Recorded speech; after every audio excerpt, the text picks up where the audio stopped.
Ah, okay, we are live. How you doing? I'm doing amazing. Good morning. Good morning. Do you have your coffee? Well, I'm not drinking coffee at the moment actually, but Mm, I had a green tea latte already. So right now I'm gotcha. on water.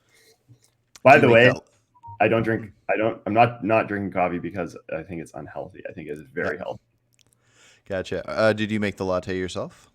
I just get green tea matcha powder and then mix it with a bit of water and then add oat milk and then there's a silk creamer as well for a bit of Okay. whiteness and flavor, and then one Splenda, and it's delicious. All right. Cool. Cool. Okay. So Jeremy's here in the comments, and he says hi, Michael. I What's up, guess Jeremy? he doesn't want to say hi to me. That's all right. Too Okay. bad, I think. So what are we talking about today? Yeah, we've kind of changed the topic a few times. I guess the thing that came up since we were going to talk about fish sentience and that sort of thing, which we should still do another time. Mhm. Um, Recently, there's this cosmic skeptic video came up, and a lot of people don't like his take on it, and I think you and I have sort of a bit of, I think we're aligned. We'll see, I guess, Mhm. a bit of a different way of looking at that perspective. And I'm not a huge, I don't know, I've watched a lot of people respond and react to his take. And I feel like everyone I've seen is sort of missing the point. And maybe I'm missing something, but I Mhm. feel like we need a place to get this view out there and have it corrected if I am wrong, or if I'm right, maybe I convince somebody about that. So Yeah. Yeah. Definitely. Okay. Um, or let's see. Should I share this? Are we ready to yeah, watch let's it? do it. Okay. So yeah, this started with and so this particular focus. I know you're talking to logical consistency later. But this one started with this happy, healthy vegan. His name's Ryan. And he made this video, 14-minute video, going through Cosmic Skeptic's video, I guess, and giving his take on it. I'm not going to play this whole video or any of it even, but it started with just this comment that I wrote on his video. I don't know. Is there a way to zoom in? Maybe I can zoom in. No, I can't zoom in. You'd have to be sharing the browser instead of your full screen to zoom Okay. in, I Well, think. I can just read it, I guess, if that's Okay. okay. Yeah. I just said you strawman him here. Number one, people maintaining more muscle mass eat more, even when maintaining. So one of the points that he made is so Cosmic Skeptics. Do I need to go into this? Is your channel pretty familiar with Uh, Cosmic's take? yeah. Whatever feels best to you, go for it. Okay, I'm sure there's a lot of people that don't know his exact take. Yeah. yeah. Basically, he made a video that said vegans should think about excess calories or consuming excess calories and the entailments on extra harm that's created through crop agriculture. And when you're consuming calories in excess for no good reason, like a lot of the times vegans give the reason, well, crop deaths are not a problem because we're just protecting our food supply. And it's like, well, maybe that doesn't necessarily follow if you're talking about excess calories. Like it's not about protecting, it's not about survival anymore. Now it's about enjoyment of an extra slice of cake or something. So he was basically making the point, and then his video was about bodybuilders who for a similar reason, you know, building muscle, wanting to look better, and all that kind of thing. It's like it's not a survival reason. It's an aesthetic reason. It's a preference. And so, do we want an aesthetic reason or a preference to be the reason that you're doing something that increases harm towards animals? That was Cosmic's thing. So um, Ryan's response, the first thing he said, I think like listening vegan logic said this too, which what it blew my mind. But the first thing was, well, bodybuilders aren't always bulking; they're also cutting, and it's like, yeah, obviously, but they maintain a higher muscle mass, which means that they basal metabolic rate is higher, and they have to eat more calories, week over week. So it's not about like the bulk. And actually, Cosmic did talk about bulking bodybuilders, but the point is, like, you build muscle, and it requires you to eat more food on an ongoing basis to maintain that muscle. And like this, the exact same principle applies to people who are overweight. If the reason is they enjoy the taste of food and that's why they're overweight, it's a taste pleasure that's making you do this action that has entailments. Well, really quick, just to figure one element out with the cutting, is that basically eating like a maintenance amount of food where the bulking is eating more? Or the cutting is actually eating less than you would normally eat? Yeah, cut. So it's like bodybuilders go through bulks and cuts where the bulk is like they put on like muscle. They eat over consume calories in order to help gain muscle and fuel muscle growth. And it does work. You can build muscle faster when you're bulking. And then they cut, generally speaking, for a couple of reasons. One is like for show. If they're doing a show, they cut like crazy. They'll even stop like drinking water before the show to like lose weight and like get the skin sucked into their abs so they're more defined and everything. Or they cut because like summer's coming up and they want to look good or whatever. Because when you bulk, you sort of get into, they call it bear mode, where it's like, I think they call it bear mode, where you look kind of fat and huge, but when you cut, it slims you down and you get like a lot of that muscle definition without the fat. Gotcha. Okay. But my point is, if you're bodybuilding, you're carrying excess muscle over time, which necessitates eating more to maintain your weight than if you would have just not put on that muscle. Gotcha. Yeah. So that was just the first little point, just a clarification on that. It's like, but yes, bodybuilders are consuming more calories. It's not the point. Bodybuilders was just an example of one of the kinds of ways you can consume excess calories for not a good reason, or for a preference type of reason. So it's sort of like not the main point anyway, but I just wanted to correct that. Should we answer questions as we're going, or do you want to pause? Or what do you want? I'm going to leave that up to you. All right, cool. So Jeremy asks, would anyone accept as defensive property poisoning humans in advance because they belong to a category you think will likely want to take your property in the future? Exactly. And we're going to get to that as well, Jeremy. So, okay, Jeremy's maybe on our side here too, if I'm understanding him right there. Yeah, no, I think so. So I said, yes, this principle applies to overweight vegans equally. So, I guess one of the things that Ryan in his video brought up is like, well, like maybe, so if you think that it's wrong for bodybuilders, would you think it's wrong for overweight people too? It's like, yeah, okay, yes, that is another example. I'm just clarifying that. And then, so this is the main one I say. So I say, number 3, there's a lot of intentional harm as well in crop ag. So one of the things Ryan said is like, well, like, how do you blame vegans for accidental deaths in crop ag? Like, we drive our cars, and if I hit a human, I'm not going to stop driving a car. It's like, okay, the point here is, and this, I don't think this is the point Alex made, but this is a separate point, which is there is a lot of intentional harm as well in crop ag. Rodenticide, pesticides, and hunting. Those are all intentional killing. The excuse vegans usually give is that we need to do it to protect our food supply chain.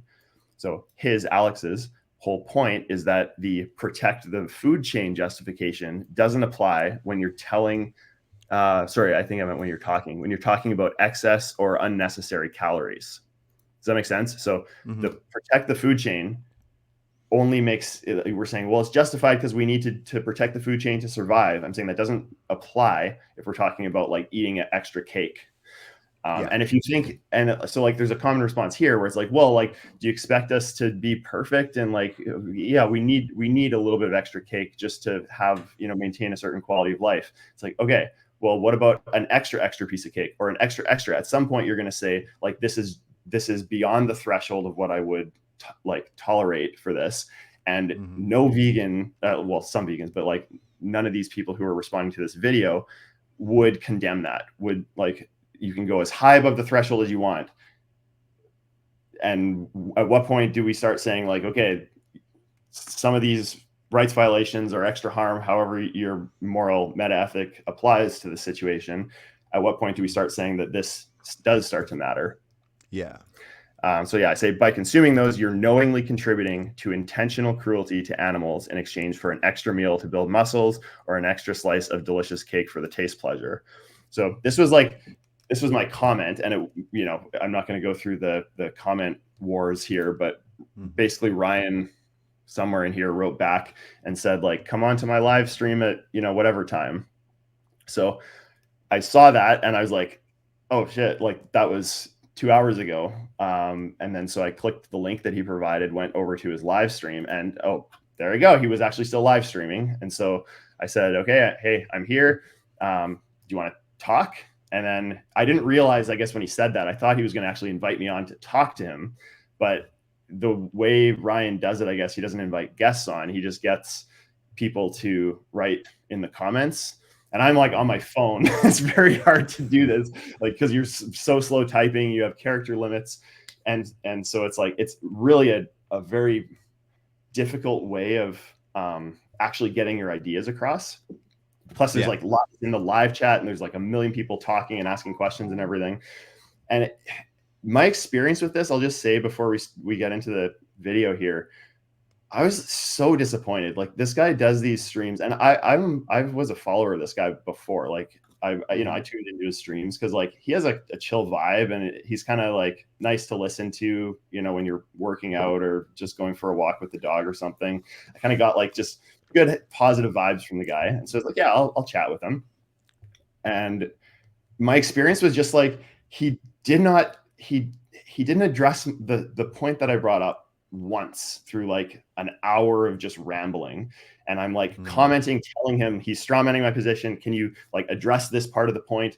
And like he just didn't get it. But like, did you watch the beginning of his live stream? No. He probably would have been bothered by you saying straw manning or anything involving the word position, maybe. He basically was saying anybody that talks in philosophical terms or has to use big words might as well stay home, blah, blah, blah. Like, he went on and on like a half an hour just talking about if you sound like a philosopher in any way, that you basically have nothing to say. And yeah, it was very strange. But real quick, before you hit play, a thing that you said a second ago about the idea of him saying, do you think we all need to be perfect? I think it's a mixture of things. So I think there's the element of figuring out that line of if one cake's like hard to judge, then 10 cakes wouldn't be hard to judge, like you were saying.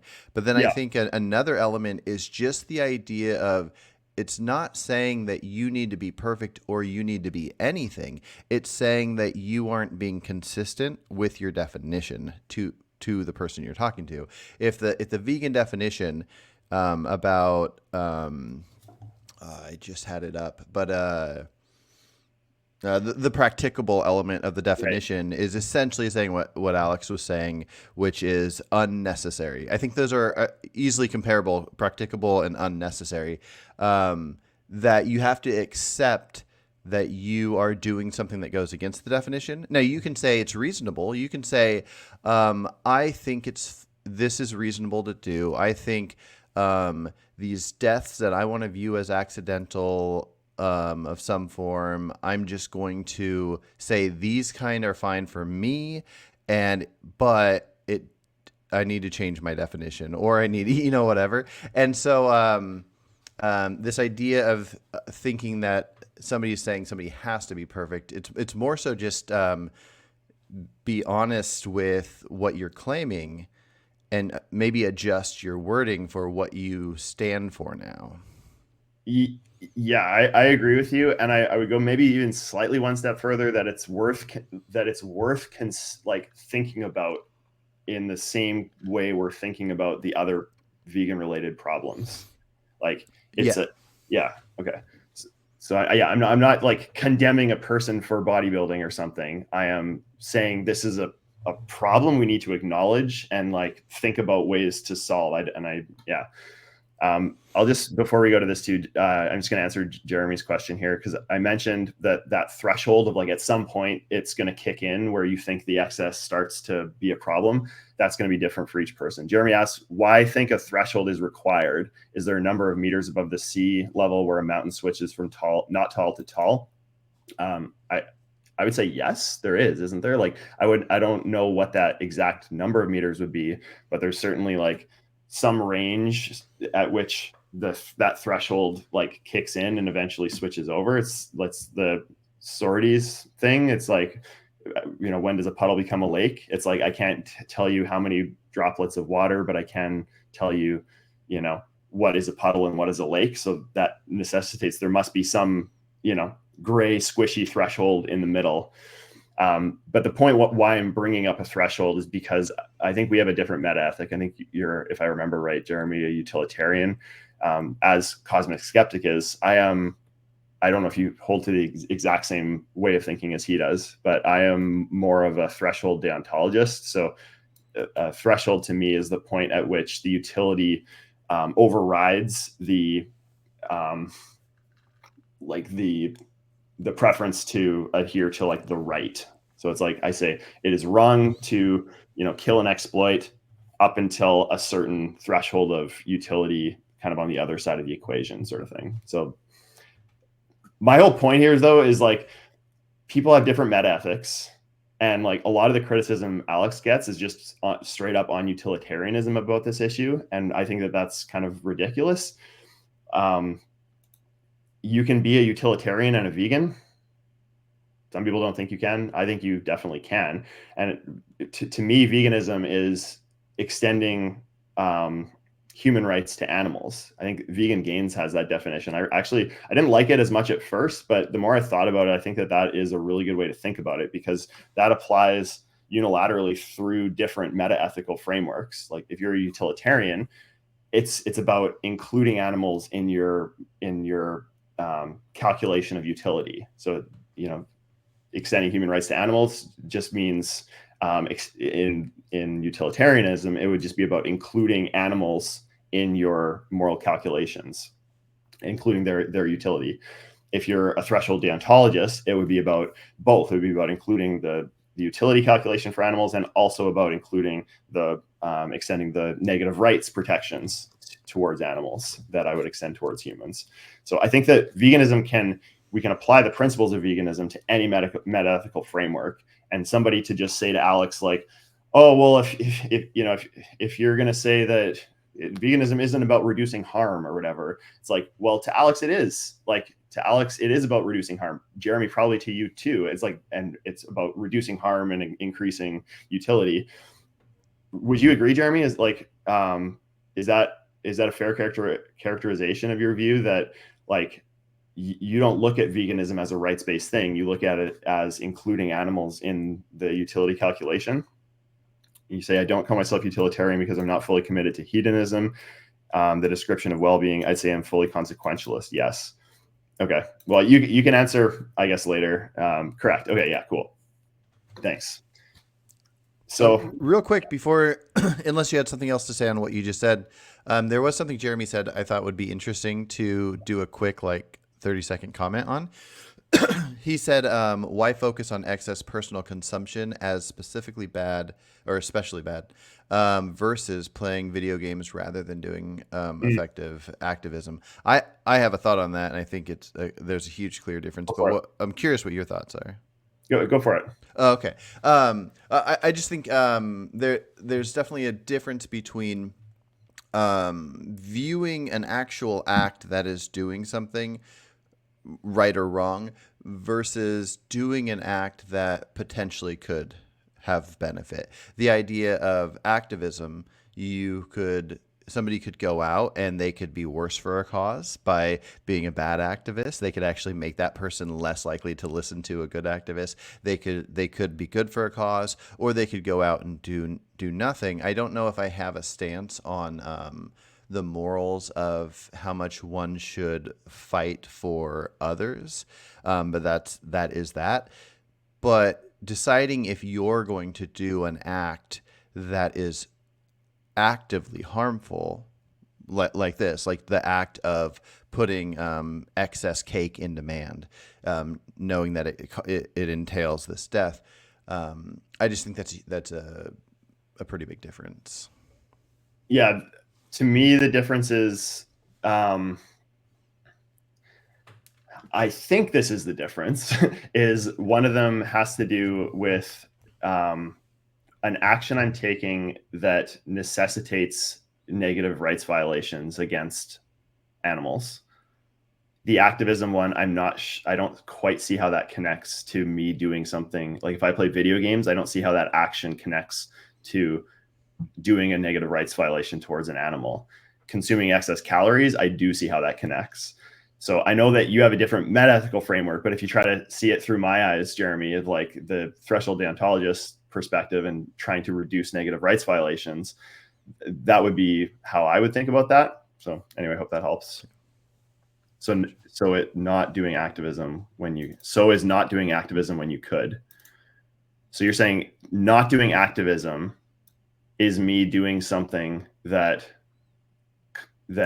necessitates. No, I don't think it does.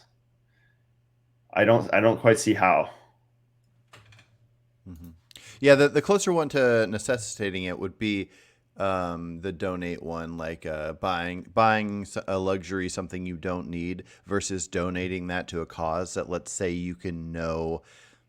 I think it's Peter Singer that says approximately $3,000 donation can save a human life, or something like that, depending on the right charities. So if you have a boat and you buy a second boat for $3,000 you don't need when you could have saved a human life, maybe that's more comparable, because, like I said, with the activism, that's just it's a good idea in theory, and it probably plays out very well, but. Yeah, I want to move on from this, Jeremy. I see that you disagree with me, and I do respect your opinion. I'm going to think about that some more. But yeah, there's a few other things that I want to cover in this live stream, and if that's okay. But yeah, thanks for the thought.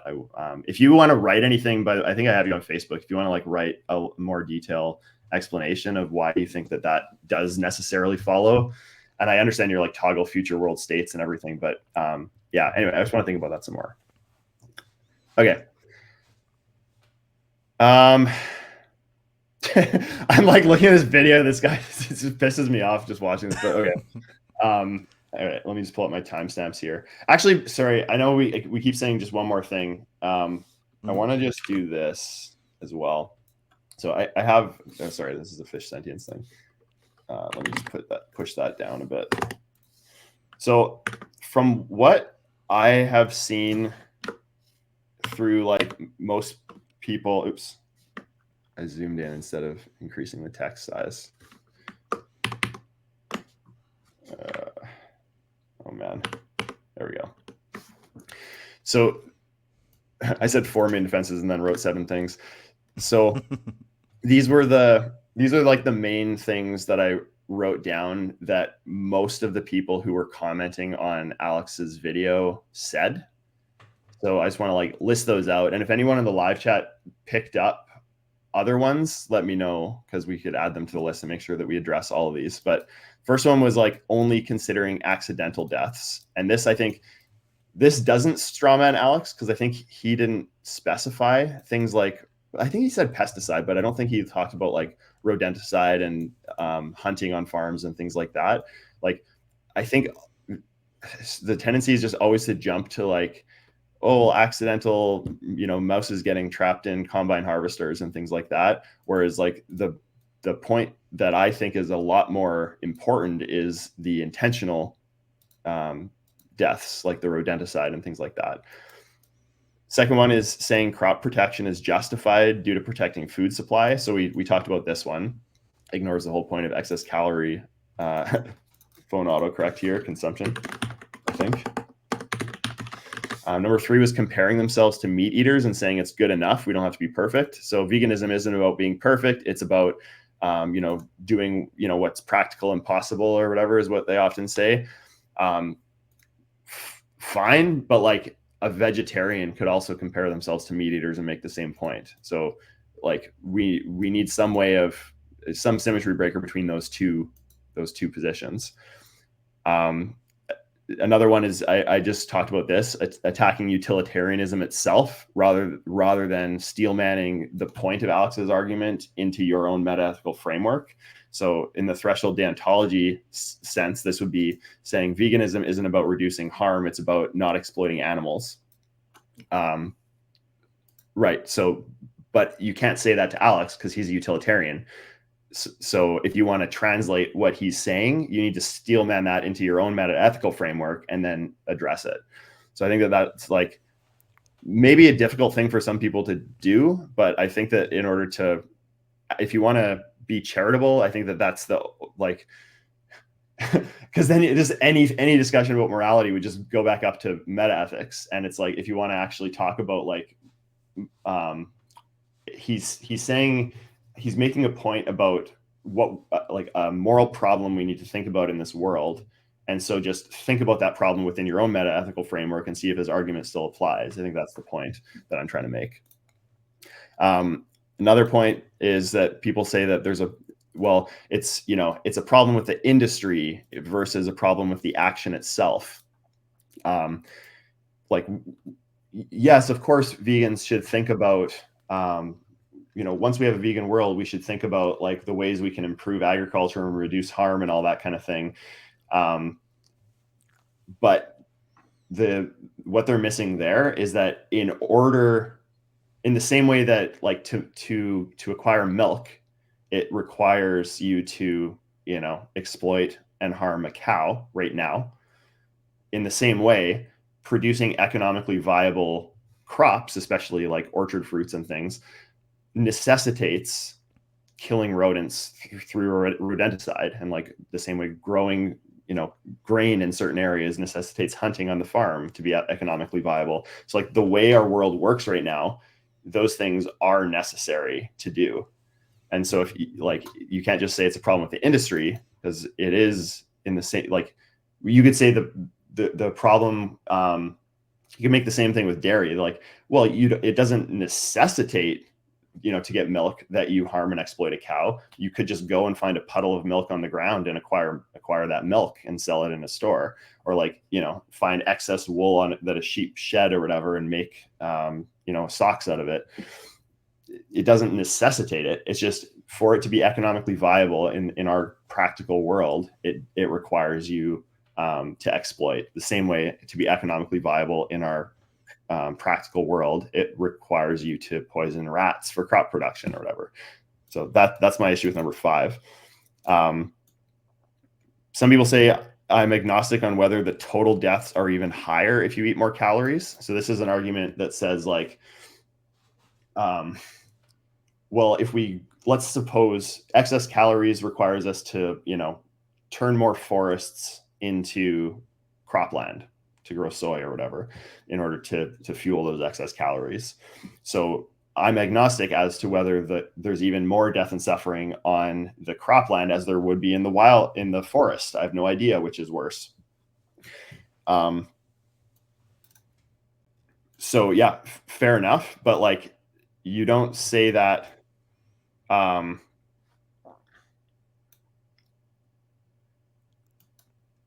wildland entails death, right? But yeah. So the point from, at least from my ethical framework, is rights violations, and so we don't like we're not talking about total deaths. This is sort of a point that people say, but it's not. I don't think that they actually, except for like strict utilitarians, they might be concerned with this kind of thing.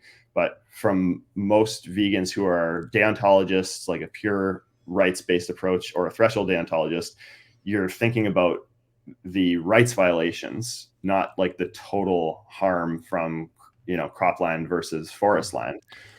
Yeah, I've been meaning to talk to you about this topic, so maybe we could branch off for like a minute here on it.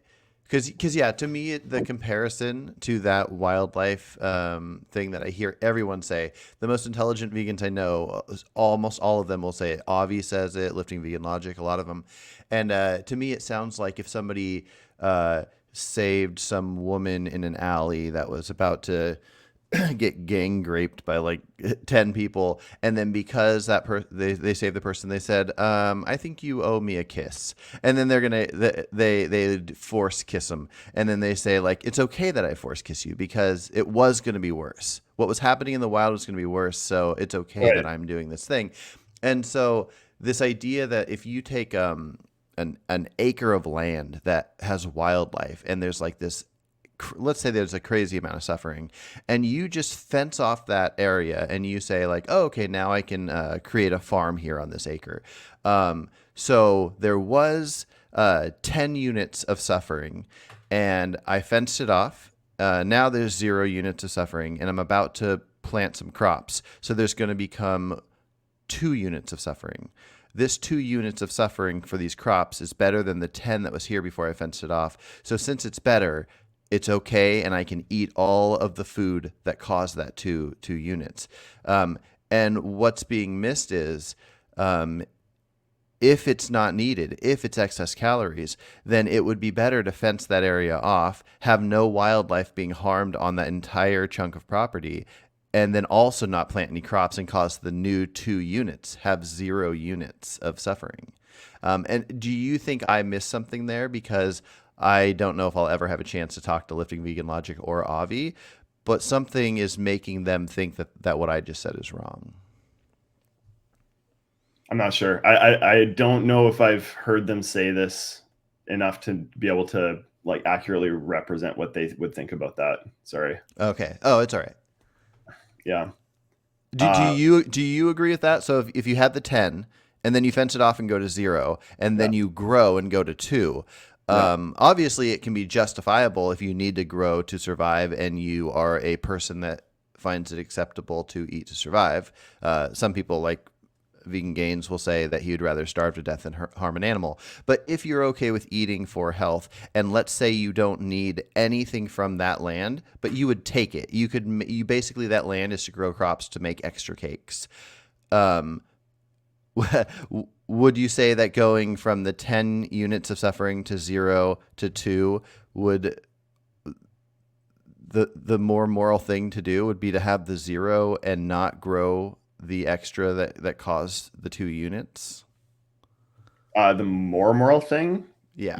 So Or is the 2 justifiable if nothing that grows on that 2 is needed? It's all, anybody that consumes anything from that, it will only be excess. Yeah. So I would just make a slight change to your wording to say negative rights violations instead of harm, because that would be what would sort of trigger me to factor that in like more directly to my moral calculus. Okay. But yeah, so it would be not good to do. Gotcha. Okay. So it's like maybe justifiable to do if you need to survive and you don't care about morals. Like I could see somebody making a decision like to be selfish and choose their own life over, a life of any other human or animal. I think that's like justifiable, but I don't think it's necessarily moral. I could see someone choosing their happiness, like, beyond a certain threshold of like enjoyment or like fulfillment in life or whatever. So that could be like eating some cake, or that could be building some muscle. I could see people choosing that over like the life of other people. I don't think it's necessarily moral, but I think it's justifiable.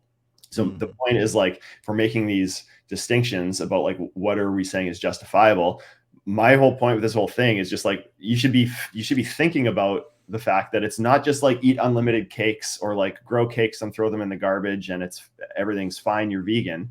The point is, like, there is, yes, harm, yes, negative rights violations caused by you doing this, and you should be thinking about it, and like indulging in some of that is probably justifiable, but like if you want to be a more moral person and like or better yet, I think I asked the question wrong. Would if going from the 0 to growing crops that would create only excess food for anybody that consumes it, Would it therefore nothing grown on that cropland fit into the vegan definition the Vegan Society gives with the Sorry, say practicable? it again. Sorry. Would consuming anything from that land not fit in to the vegan definition that the Vegan Society gives us about the practicable definition? Which definition? Like the Vegan Society one about Yeah, exploitation? yeah, exploitation and harm to animals. With the let's see, vegan definition. Well, yeah, like I don't really like that definition. I mean, we can That's talk just about it. Yeah. that's the main one people use, and I think they bring it up when they talk about Alex. Okay. And so, okay, veganism is a philosophy and way of living that seeks to exclude, as far as possible and practicable, all forms of exploitation and cruelty to animals. Right. So I guess my point here is, if the justification for growing the crop deaths in crops is that there might have been more harm than that in the wildlife where the crops are being grown, that if we have a scenario where we have cropland that we know what the wild death was, 10 units of suffering and harm just in nature, and then that land is cleared, so no harm is happening anymore. It's fenced off, and then we grow. I think you and Jeremy are both cakes. misinterpreting my view on this. Okay. Because Jeremy's saying it's like reducing rights violations is a consequentialist thing. Yeah, maybe I misspoke or something, but like my view, I'm not thinking about the 10 to the 0 to the 2. I'm just thinking about the 2, which is the action of the moral agent, which is like, what do I do with the 2? If I'm putting out rat poison to kill rats, that's a rights violation. And so it's like, that would be the action that I'm talking about wanting to reduce. And I'm saying it can be justified, because like we allow for some selfishness to be acceptable in our society, but like in excess, like beyond some threshold of, if I just want to look at the cakes and throw them in the garbage and I'm putting out, I'm killing 1,000 rats to look at those cakes. Like, is that still acceptable? Like, I would say, no, that's not acceptable within the standards of veganism, because veganism is about, like, what was the definition? Reducing exploitation and cruelty towards animals, or in my view, I wish it was reducing. Oh, sorry. What? What was it? It's just, I wish it was reducing. They wouldn't like that word reduce, but it's as far as practically impossible as far as practical and possible. So what's the word then? Yeah, exclude it as far as practical and possible. Yeah. Isn't that the same thing as reduce then? Exclude as much as you can. Doesn't that just mean reduce it as much as you can? Like, yeah. I guess so. I'm so used to people talking about that idea of like reducing your animal consumption, and then somebody saying that reducing means nothing unless you're anyways. Right. Oh yeah. I'm not. Yeah. Well, I mean, I think it nets out to the same thing, but we can use exclude. So exclude it as much as you can, as far as is practical and possible. I'm saying, like, I don't think you're excluding it as far as I don't think I'm excluding poisoning rats as far as practical and possible if I just want to look at vegan cakes. Yeah. Before throwing them in the garbage. That's like, yeah. So anyway, these are the 7. Jeremy, I'm sorry. I know you're saying some other stuff addressing me. Maybe chat later on that. So I think these are did you notice anything different that anyone else said beyond these things? I don't think so. The only thing was in that video I sent you, where I'm going to talk to logical consistency later. He kept saying that, so Alex would mention the word necessary, something being necessary, and then he would say, Alex doesn't get it. Veganism isn't about doing unnecessary harm. And then he would just go on about saying that he doesn't understand it, which is why my first question to him is going to be, what definition does he use? Because I think the necessary fits into the practicable. This one?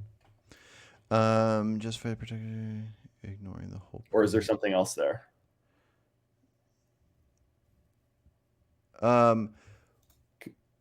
The point of number 2 is that it's saying it is necessary to grow crops to survive or whatever.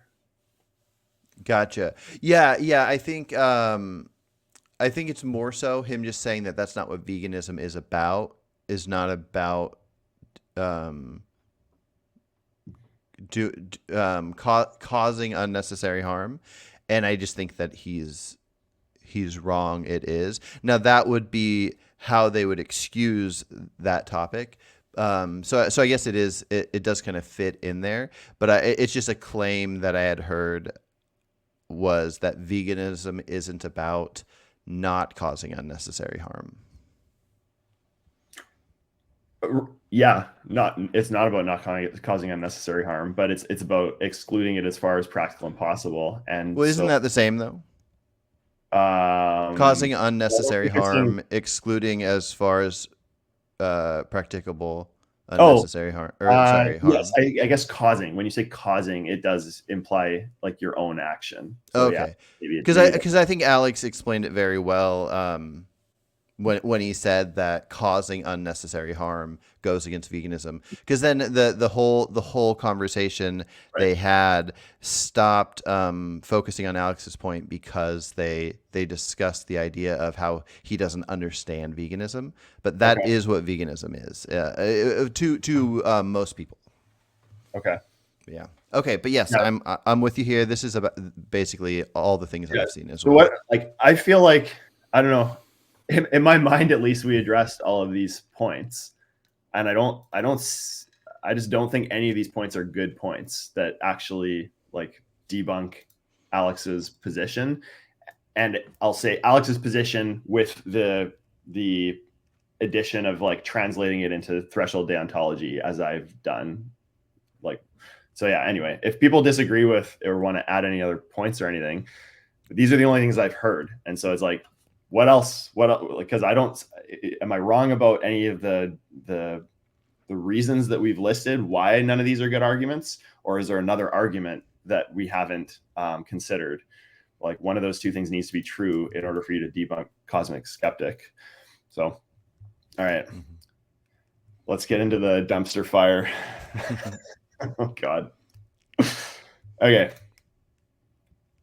So just to remind you, I wrote the comment. He invited me to come on the live stream, and I said I'm here, and then we go. Uh-oh, I can't hear anything. Are you able to hear? Oh, is it not coming through on the audio? It's not. Well, at least I can't hear it, so I'd guess that nobody else can hear it. How do we do that? Maybe I got settings. Do you know how to do that? I've never had an issue with it, but I always share a browser, and you're sharing the desktop. Okay. So maybe that's the issue. Can't hear him either. Okay. Share screen. Oh, yeah. Also share tab audio. Weird. Oh, interesting. Okay. So I need to share tab. That's why. Okay. Got it. So it's the Ask a Vegan Anything one. Share. Okay. Let's try this.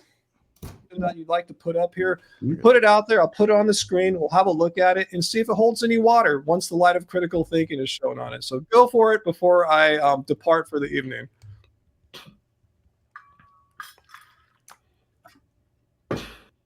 Okay, so he asked me to say something. Oh man, I'm not gonna be able to say what I say because I can't. Yeah, Peter, I can't stream for 24 hours. Yeah, sorry. So what I said in the live chat was there's a lot of intentional killing and rights violations in plant ag, rodenticides, for example. What's the symmetry breaker between drinking milk and eating excess calories? So I said that assuming he had already read my other comment and was like, we just wanted some more context. And like, it's so tough. I'm on my phone. There's character limits and people are like, well, Michael, like, tell us. Come out from the silence and tell us your argument. And he asked me like for a proposition and everything. So it's like, I probably could have worded things better as we go through this. I was totally blindsided by the fact I wasn't going to be able to actually talk to him. I couldn't believe that he wouldn't, I don't know. It just seems weird to me. He wanted to have this discussion through like text. So Yeah. anyway. Well, you probably didn't want to be thoroughly challenged. If you see a text, you can just ignore it and go, okay, we're not going to talk to Michael anymore. But if you're there voice to voice, then he might feel threatened. Yeah. So at this point around here, he reads my comment. I studied philosophy. I was in a PhD program. Never once did we talk about symmetry breakers. I've heard the term. What's your question here? There's a lot of intentional killing, AVE rights violations in plant ag, rodenticides, for example. What is a symmetry breaker between drinking milk and eating excess calories? Hard to relate only. Okay, first of all, Graham, thank you for the super chat tip there. Keep up the great work. Be good. Humans don't kill or exploit. It's that simple. It really is. Thank you, Graham, for your super chat tip. Very nice, very generous. So, all right, so let's get back to what's going on. So I'll just say, if you want, I guess, I don't know if people can read as I'm like, if it's too small or whatever, but you will see my additional chat messages in the live chat replay. So I'm Michael McCaffrey. And so yeah, that was my initial comment here. And then, yeah, so I'm saying like a quick conversation would be a lot more productive. And then you'll notice as he's addressing my point, I'm saying other things to clarify. On with your question here. We're going to not use philosophical jargon or debating jargon terms. We're going to use simple language because this is not a philosophy channel or anything like that. We're just regular, simple people here. So anyway, let's look at what veganism is, because I think you have a misunderstanding of what veganism is all about. Let's check out. Hopefully you saw the definition. And crap, 1 second. There we go. Let's repeat after me. It's a stance against animal cruelty and exploitation. Why did I go vegan for? Because I realized that animals were being exploited on a daily basis for me to have a stupid hamburger, killing animals, exploiting animals their whole lives and slaughtering us so I could have a stupid hamburger when I could just eat plants instead and bypass animal cruelty and exploitation. So I wrote a comment here as he's saying this, that I say, you say drinking milk is not good because why? Because it necessarily causes rights violations, ? So does eating excess calories. So you're saying that somehow vegans are responsible for harm that happens in accidental harm that happens in agriculture? Why is it on vegans? Like animals get harmed. Sometimes people get harmed. Sometimes agricultural workers get killed. Do we blame that on the vegans? No, it's just a problem of how agriculture works. There's accidents. Nothing's perfect. Like say the supermarket truck is delivering food to the supermarket and it has produce and meat on it and it runs over a squirrel in the parking lot delivering food. Is that on vegans? No, it means we live in an imperfect world, and to expect vegans to somehow have this perfection thing, we'll get. So I'm going to pause and just read my other two comments as he's talking. So I say veganism is about extending human rights to animals. That means we should include them in our sphere of moral concern. And then I'm like frustrated because I'm like, dude, rodenticide is not accidental. He's going off about accidental deaths. Mm-hmm. Again, this is not what veganism is. We're taking a stance against animal cruelty as far as possible and practicable. Meaning, if the grocery truck runs over a squirrel delivering my bananas and your meat or whatever, how is that debunk veganism or make me inconsistent? It's doing as far as possible and proud. And nowhere in here does it say that, if there's any harm anywhere in the chain of the production of your foods, somehow the concept of veganism is flawed. You're trying to reduce this down to like you're trying to make this a nirvana fallacy. I mean, hey, there's a problem. There's 80 billion animals that get slaughtered every year so you guys can have your animal product foods. And hang on 1 second. Yes, sip. I like that he said nirvana fallacy when he says don't bring up philosophical terms. Bring up your fancy philosophical terms. Nirvana fallacy, though. Totally missing the point, by the way. Totally fine to bring up the nirvana or any fallacy I'm making. Don't think I said anything about we need to create a perfect world. Anyway, this straw manning and complete ignoring of my my comment and the point behind it continues. Oh, I think part of it is first of all, he probably doesn't know you're vegan. He probably thinks you're just not that matters, but when people are constantly on the defense but anyways, he should be prepared to be able to like catch that you say something that challenges him. Yeah. I love when I'm challenged. I did an AMA yesterday, and there was a handful of non-vegans that challenged me really well, and it worked. I actually want to talk to you about some of those topics later. But yeah, and then what was I going to say? Well, I just forgot it, but go ahead and hit play. Okay. Oh, should we go at like 1.5 or 1.25x or what? I'll leave that up to you. 1.5 is fine. Let's try it. 1.5 is fine, you said? Yeah. Okay. Just watch the chat if you don't mind, and if it's too fast, we can go back. Okay. Oh God, lost my train of thought. Oh yeah, and then sorry, and I said something just now. Accidental death. And so I'm replying. Accidental deaths don't debunk veganism. You're ignoring my point and strawmanning me. But I'm so tired right now, guys. I've been here too long. It's basically trying to say that's the problem. So we have a solution to that. Veganism. Well, it's not a perfect solution. There's still going to be accidental harm to animals and people in agriculture. Hell, the grocery truck could have an accident and crash into a family and kill a family. I mean, is that, again, a vegan thing? We live in an imperfect world. Nowhere in the definition of veganism does it say we have to be perfect as far as possible and practicable. But you're trying to say, hey, since your vegan solution isn't perfect, there's still some harm. Some animals and people get killed in the production and delivery of your plant foods and also your meat foods too. Somehow veganism is just toss it out. Let's just go back to eating all the meat and dairy we want because your solution isn't perfect. And that's an appeal to futility fallacy, better known as a nirvana fallacy, meaning you're looking for a perfect solution and we don't have a perfect solution, but the solution is pretty damn good. So it doesn't mean just because it's imperfect, toss it out completely because it's not perfect. No, as far as possible and practical. Yeah. I think we should do 1.25. Yep. But also, what he doesn't realize is because he's talking in the moment, but not thinking about what that would sound like in the past. So it'd be like if somebody was vegetarian and then somebody else said, oh, well, also, now that I think about it, it's harmful to take the milk and take the eggs. And then if he goes, whoa, we're doing good. Are you saying we should just throw it out? No, we should harness it, figure out what works and doesn't work. And I remembered the thing that I didn't say earlier, which is not only does he probably not think you're vegan, but he probably isn't aware of things that me and you weren't aware of until we decided that we care enough about the topic to look into it.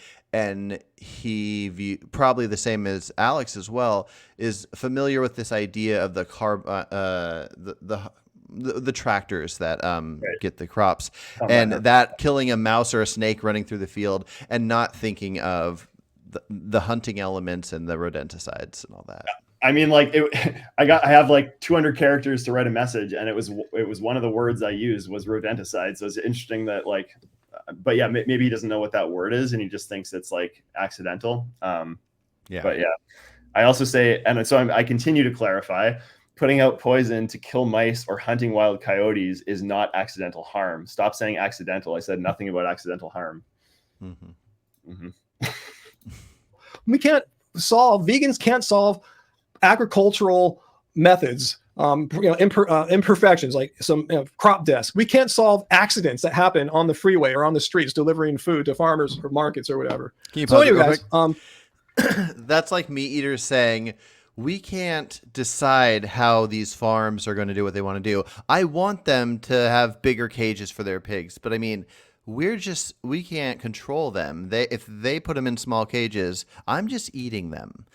So it's like, no, you can boycott it. You can spread the message. You can look for farms that are doing better practices. You can at least like getting the word out there. Like 20 years ago, there was hardly any vegan products, but because of vegans spreading the word and wanting to become vegan, then we get all these different products. If every vegan all of a sudden started talking about concerns about crop deaths, you better believe there are going to be some farms popping up here and there, even if only in like California and some bigger states.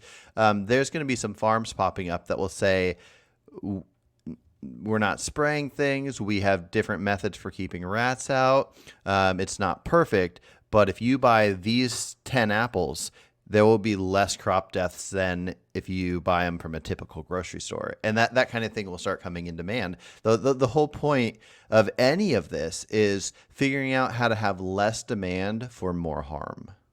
Right. And he's ignoring And that. I feel like if you were to say that to Ryan, the response would be something like, well, it's some sort of a categorical response. So like, well, it's different because we are not like, if we eat meat or whatever, it's exploiting animals directly.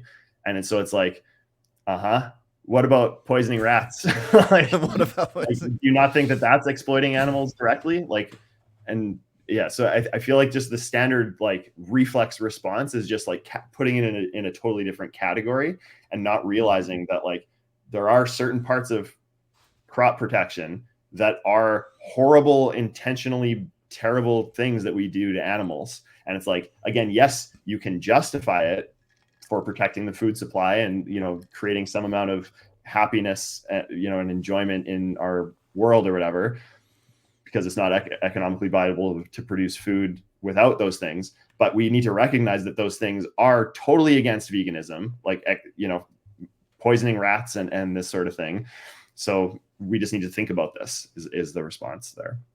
For example, Jeremy says the moral difference between sober and drunk driving, neither is risk-free. Both drivers have the same goal of getting home. I'm glad that he brought that up, because it's funny. I almost had you pause it when he said the thing about the delivery truck hitting the family. I was going to say, yeah, but there's a difference between just driving like we're used to driving and drunk driving. And so I'm glad that Jeremy thought of that as well. Yeah, sorry, I should have read the first part of his comment too. He said, but if we were to be anti-speciesist, it's also crucial to appreciate how we reason about accidental, non-inherent harm towards humans too. Mm-hmm. For example, I think the amount of, at least in the state I live in, Oregon, the amount of deer that get hit, I think we should be putting up fences to make wildlife not come into our streets that we make, that they don't understand how they work. Now, a squirrel's going to be complicated because you can't really keep them out. But if we're going to create streets that can kill things like deer, then we should prevent them from coming into our roads. That should be something that should be a vegan stance, a vegan movement to fight for keeping deer out of our roads. Yeah, I think that fighting for that would be consistent with veganism. If we're talking about the everyday vegan of like what ought you do with your, you know, decisions, your purchasing decisions or whatever, I think that it, like, maybe there's some way to connect that where it's like something they're buying is funding that or something. But like, I you know, if you drive on the road or whatever, I don't think you're like contributing to well, fuck, I don't know. I don't want to go down that road at this moment. Yeah. But yeah, Jeremy's point, I think, is just like, yeah, take it even one step further. It's not just about like the direct killing. If we want to be consistent, we should also be thinking about the accidental stuff that's a problem too. I agree. Mm-hmm. But like the low hanging fruit here is like, hey, let's just stop poisoning rats for eating extra cake. Yeah, kind of. Exactly. Because just driving and accepting the possibility of hitting something is kind of like walking and accepting the possibility of stepping on an ant. Way different than putting something out that will attract an animal to consume it because you want it to consume that instead of the cake you want to eat. Right. Definitely with you on that. That's my answer to you there, Michael. That's you're expecting vegans to be perfect beings, and we're already doing way more than non-vegans are as far as reducing harm. Don't believe me? I can just blabber all I want here, but I have actual data to support what I'm saying here. If you're a harm reductionitarian, as I think you might be, let's check out this mathematical model. And these numbers, I can send you the link. I put it in the show notes. The data numbers come from governmental sources. It's not like from vegans or something like that, like PETA or something like that, like like the USDA, stuff like that. And as you see here, if you really want to have the fewest amount of animals killed, which I assume you probably do, and most of us do, you would have no choice other than to eat a completely plant-based diet. Because on the graph here, you see there's two parts. The red part corresponds to slaughter, appropriate there, red blood. The gold part of the graph corresponds to numbers of animals killed in harvest. So if you really want the fewest amount of animals killed, if you're a harm reductionitarian, yeah, look at the lowest parts of the graph: grains, fruits, and vegetables. So that's the best we can do. We can't be perfect, but hell, look at chickens, eggs, beef. Look at all the death there. Not only crop deaths, but slaughter. Tons of killing going on there. So we're doing the best that we can. Are vegans perfect? No, you're not doing the best that you can. He's making your point for you right here. the best thing you can do. And he's saying there's this diet and this diet, not realizing that there's the more advanced version of that diet. Yeah, exactly. Yeah, I think he's just truly missing it. If you were to pause him and like just hold him there and tell him, see this, if you were to eat this over this amount of time, and if you were to cut out this many cakes, there would be this many animals that would be alive and not dead. Then he'd go, oh, because he's not, I don't think he's trying to be dishonest. I don't think he understands it. I think so. I think you're right. Yeah. But like, how is none of these people understanding? Like, what the heck is going on? Okay. No, we're not perfect. It's pretty much impossible, nor does the definition require perfection. All right, so. Okay, wait. We're at 257.04. The live chat just went away. I'm just going to try refreshing. 257. I'm going to have to get going. Oh, yeah. And then so that's the best we can do. We can't be perfect. But hell, look at chickens, eggs, beef. That's that we can. Are perfect. Nothing to do. We have nothing to do with pesticides or anything like that. They're being used to produce crops for you guys. In fact, most plants are not eaten by people. Most plants are being eaten by animals. Again, don't believe me. Let's look at something like, say, let's see, like soy. Also, I don't know how he has 98%. 98% of soybean meal is used for animal feed. Soybean meal. That's the protein part of the soy. There's also the fat part of the soy, which is like goes towards vegetable oil and things like that. And on the other hand, 12%, how much actually makes it to human use here? Only 1% is used to produce food for people. So again, if you're truly concerned about reducing the amount of animals, it works out. I have the math on this. We can do this in another video, but if I'm remembering right, it works out to like about pretty close to half if you do it by like the economic input to our society. Like if you figure out how much of the meal goes to the humans versus animals, how much of the oil goes to, fuel versus human consumption versus animal consumption, and like figure out the dollar value of all those things, it works out, I think, to about half and half, like give or take a bit. So he's way off about the 1% is my point. It's not a big deal, but he shouldn't say this. Yeah. Real quick, Ulf J in the comments, he missed the opening of this, so he doesn't fully understand the stream, and he's asking if we're saying that people shouldn't do sports because they would need more calories to do sports. So I just wanted to comment on that real quick. We're not exactly saying what people should or shouldn't do. We're just agreeing, I believe, with Alex that this is something worth thinking about. So not a better way to look at it than the sports would be something like if somebody... Let's just make an easy example. If somebody is like 100 pounds overweight and they're vegan and they eat excess calories all the time, they're just eating like a couple extra cakes a day that aren't causing any health benefits to them, then the animals that are dying in crop deaths to create those cakes, those are animals that are dying because of a vegan's taste pleasure. So the biggest concern for me, anyways, would be something like harming a sentient being for taste pleasure. That's just such an easy one for me to just say that's out.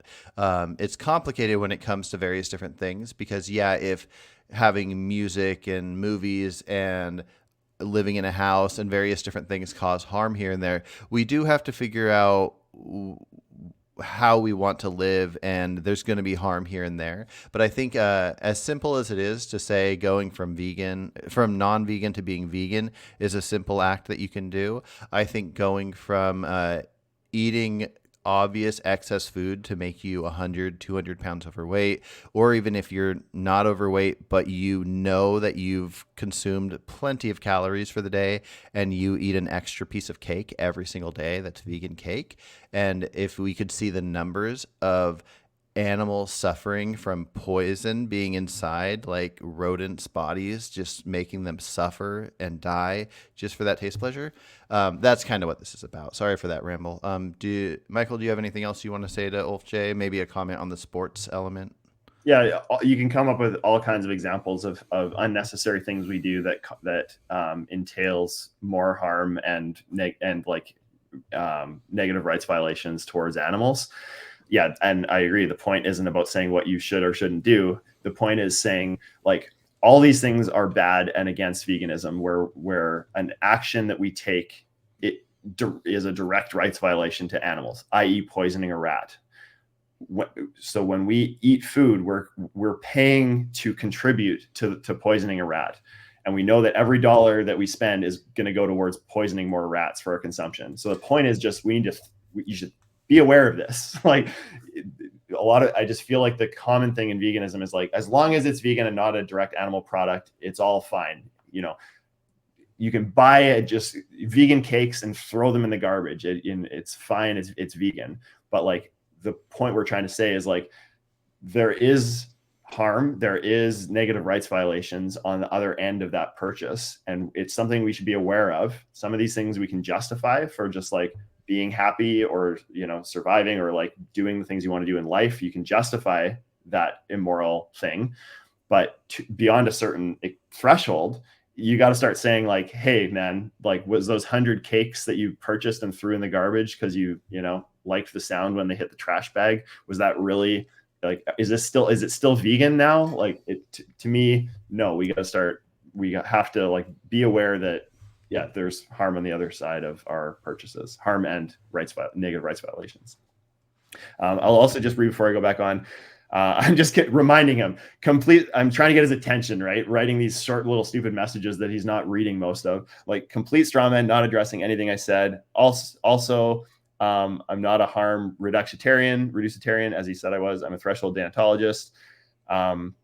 This Dr. Bear person actually like addressed what I said. And so I say to them, it's not self-defense, it's for excess calories. Because they use, this was one of the arguments that we captured in that list of 7 is like, well, it's, you know, about protecting it's protection. We were protecting the food supply chain. It's like, well, the food supply chain doesn't apply when you're talking about the 100 cakes that you threw in the garbage. And then I'm like, why do you ask me to come on if you're going to ignore my point completely? And I'll continue. Killed in production of plants, go vegan, or at least eat plants, because most of the soy grown on the planet Earth doesn't reach humans. Just a mere 1% is used for food for human use. So anyway, that's all we're going to say about this. You can use all your philosophical fancy jargon all you want, but let's keep it real here. If you can't explain what you're thinking in simple language, you probably don't have a good grasp of what you're talking about. If you have to hide behind symmetry breakers and crap like that, no, just be real here. Let's look at the data. We don't live in an ivory tower where we just discuss pure philosophy stuff that's all up in the clouds and air. We look at real things that happen in this real world, that happen to real people and real animals. And this is what. So this is important for later. So I'm just going to say it. But so this Dr. Bear person came back and said, excess calories. So vegans aren't allowed to do things that normal people like to eat, like vegan ice cream. We must deny ourselves anything that's not absolutely necessary. And so I said back to them, maybe this is a bit of a snide comment, but I'm trying to like open their mind a bit. It's like starting to sound like a vegetarian. Because like I hear this all the time from vegetarians. Yes. It's like, I'm doing my part. I'm doing enough. Like, you know, I feel like I'm not as bad as the meat eaters. I'm doing enough. And it's sort of a vegetarian like mindset is my point. I'm not saying he is a vegetarian. I'm just saying he's starting to sound like a vegetarian. Or sorry, I think it's a she. Dr. Bear is a she. Okay. Because I say this because it's going to come up and I get like trashed for that later. What happens to, well, not this one, but the graph I had earlier. This is what happens in the real world to real animals. These are the amounts of animals being killed. Well, basically, the fewer plants I'm trying to say, the fewer plants that are grown, the fewer animals that will be harmed.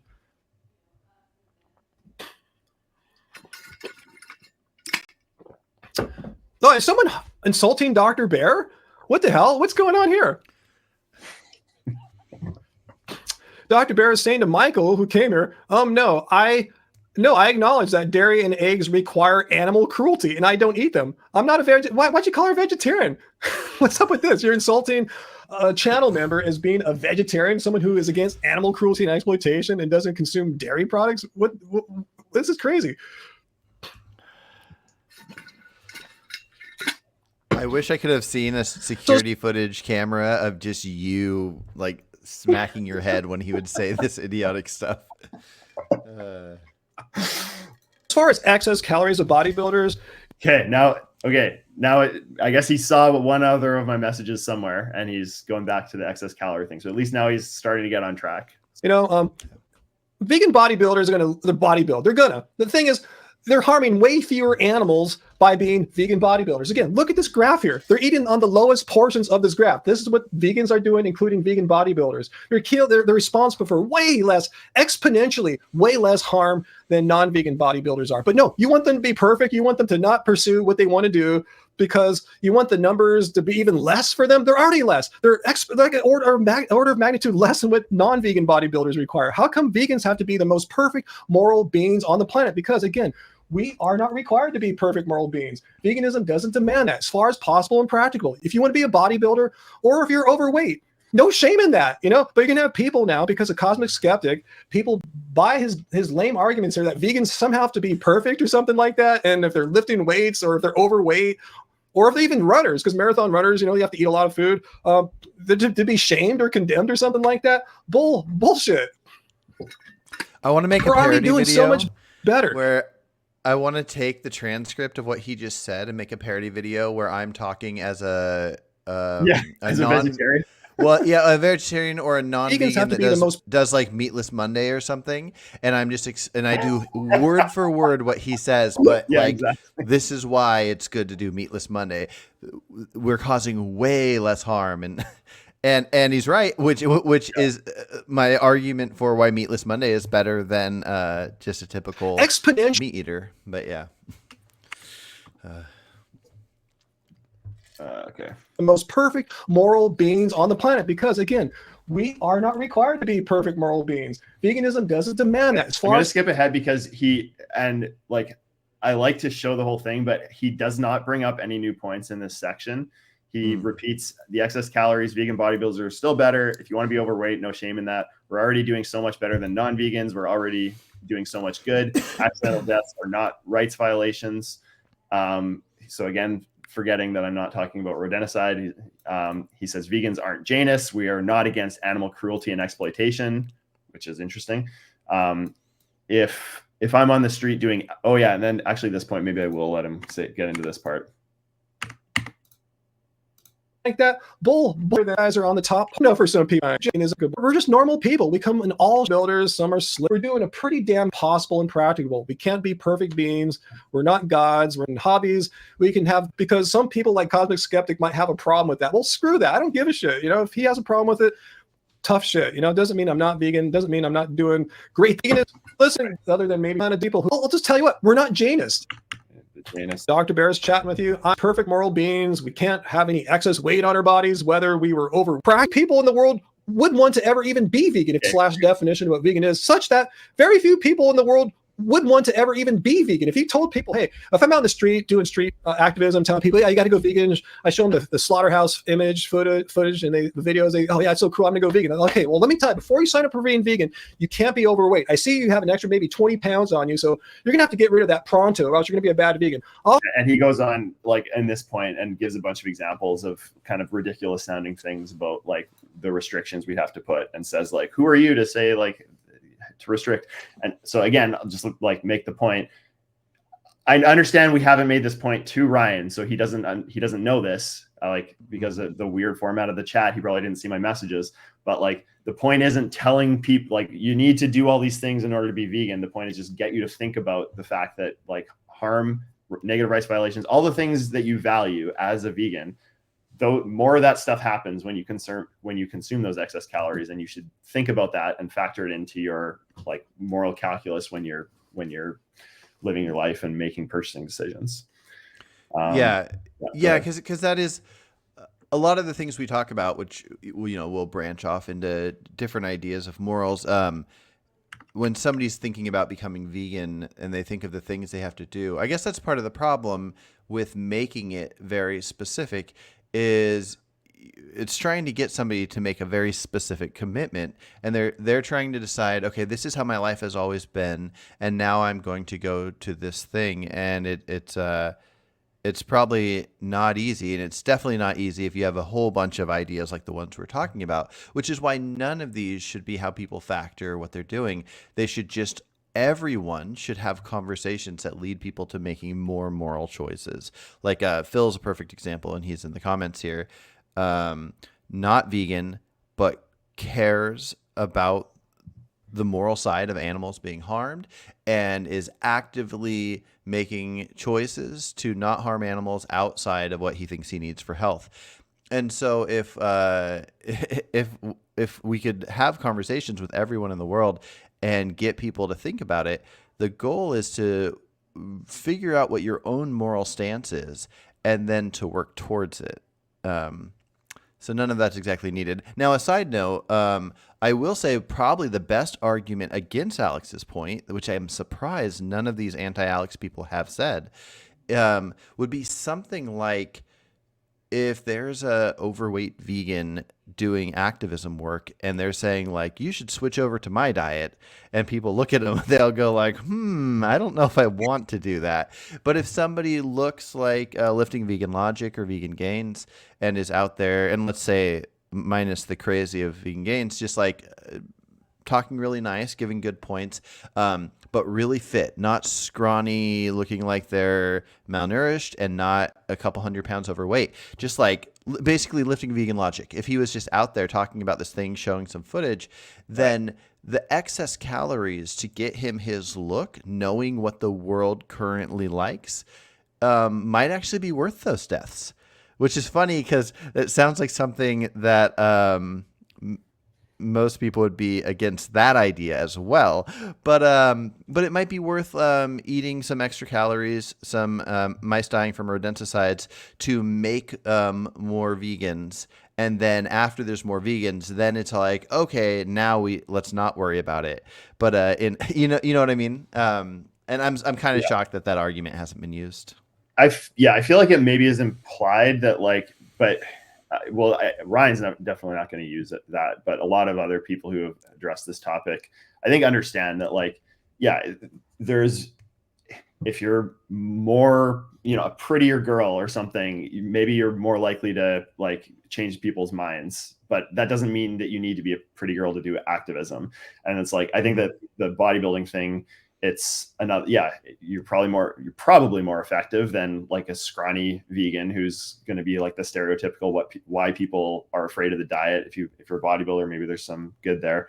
Like, so you're saying there might be a practical argument around the trade-off between how that helps you with your activism versus the deaths caused. I don't want to go down that rabbit hole because I think there's a little bit more discussion there. I want to address this quickly from Jeremy. I don't know if this is addressed at me or at listening to what they're saying on this channel. You said, what this is to me is a bunch of people who falsely believe in thresholds. That's why I'm saying maybe it's addressed to me because of my moral meta ethic. Screaming that the only options are 1, a moral 0, 2, their personal favorite threshold, or 3, moral infinity.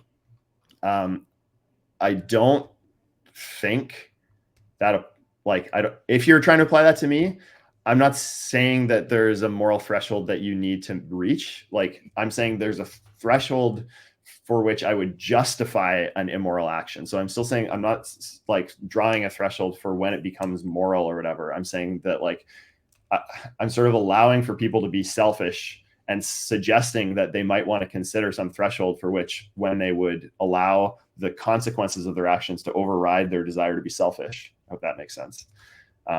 And if you have, no, I wasn't thinking about you in that comment. Okay, sorry. Yeah, ignore. We'll move on. Ignore. Yeah. Well, as your heart seems to be, it's in the right place. You want to have the fewest amount of animals harmed. Okay.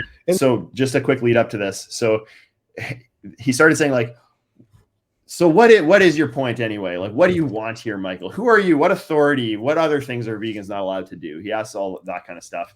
And so I said back, and I wish I worded this comment better, but what I said was, I want you to acknowledge that there's harm that happens in the vegan diet and we should think about it and try to make the world better.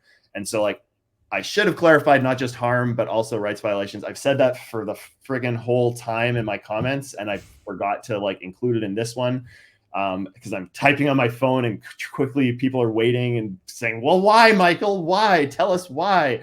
What do you want? He might have considered rights violation to be philosophical, so maybe you would have needed to say exploitation. intentionally caused unnecessary harm. But how do you not see rights violation? Like, because it's not just the harm, it's the. But anyway, yeah. I was just joking that he might not like the word violations. Maybe I don't know which words he's concerned about, but yeah.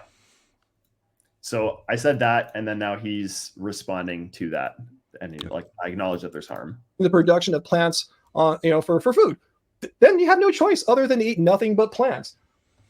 And again, as I showed you, like soy, the most widely grown crop in the world, I believe, only 1% is used of soy produced. Only 1% is used to produce food for people. So again, if you want to see the future. And actually, he just continues to repeat himself here. He says, like, acknowledges there's harm. Vegans cause less harm. 1% of soy is fed to humans. He goes on to say, I'm making the nirvana fallacy again of like, why do we have to be perfect? Veganism isn't perfect, but it's the best we can do, is what he says.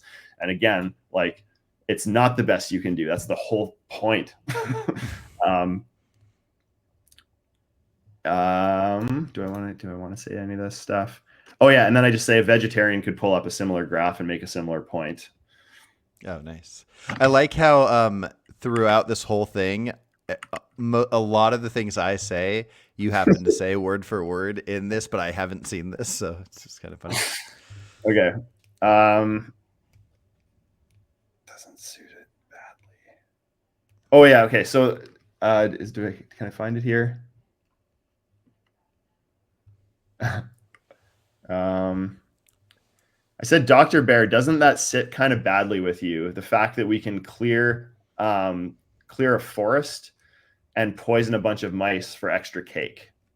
So people are like, what's the problem or whatever? And I'm like, I'm trying to just get them to connect that moral dot to the other dot of like the fact when you eat cake, it means that we're going to clear forest, wipe out the animals that live there. That's the initial thing. And then ongoing, we're going to continue to poison rats and, hunt coyotes or whatever to like, so that you can have that cake. Doesn't that sit badly with you was my point.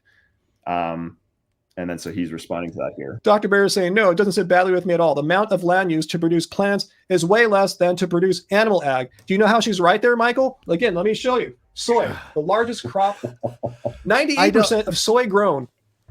I feel bad. I don't get it. I want to be in his brain. I want to be able to see how he got back to there again. Like why he hears this argument and then goes, okay, so we're not talking about animal agriculture at all, but let me only talk about animal agriculture. Like, you're not talking about that. I edited these comments throughout, but people have asked me like dozens of times. Like at first, I think they assumed I was a meat eater, and they asked me, do you eat meat? And I'm like, no. I'm like, are you vegan? And I'm like, yes. And they're like, bullshit, like prove it or something. And I'm like, well, I don't know what to tell you. You don't have to believe me. I've been vegan since 2020. Like, really quick. I just want to comment to Ulf over here, because he says that he likes to work out and various different things. And I want to point out as well, I don't know exactly where my cutoffs are. I think the most justifiable reason to cause harm would be for health itself. I don't know at what point of gaining muscle that it's unnecessary. I could actually see a good point for wanting to be as fit as possible for any possible future concerns. Like the stronger you are, even if most people do it for aesthetic purposes, there's probably a good chance that if you were to witness some kind of a fight, you'd be able to help somebody better if you were as strong as you could be. But also just enjoyment. There's a lot of things I love. Like I love playing tennis, and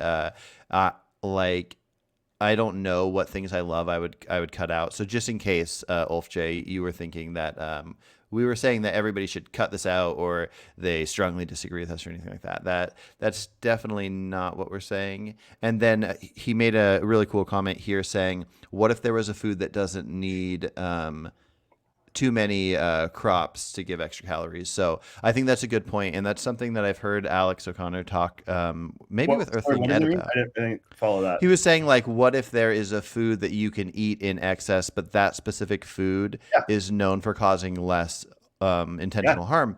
And I think that's kind of the point. That's what it comes down to is there might be different reasons. But anyways, as far as what we're talking about, that's like another way to think about this is like, are there certain foods we eat that have more of that rodenticide use? And like orchard fruit is one example that does. I don't know how it nets out with like the hunting and all the stuff. I just know with rodenticide in particular, orchard fruits are one of the worst for it. So it's like, like that's exactly another example of the kinds of things that we're trying to just like open people's eyes about thinking about. Sorry, Carson, to cut you off. Yeah, no, that's actually what I was going to say is like if we can find out that there are let's say a pear and an apple. Let's say they're almost identical nutritionally, but for some reason, let's say most the let's say we're talking about mammals. Most mammals in the wild that are going to die from crop death reasons really like pears but don't like apples. And if we can see the numbers of how many are dying these painful deaths because of pears and how many apples, it might be a more moral choice to eat 3 apples and 1 pear versus 3 pears and 1 apple.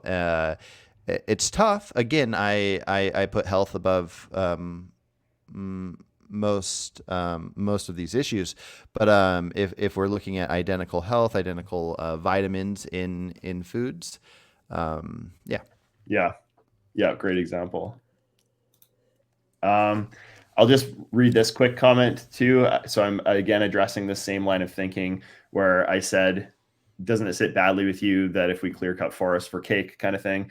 And then I say, what if we clear cut the land to make cakes just to throw them in the trash then would you think about the harm caused to the rodents?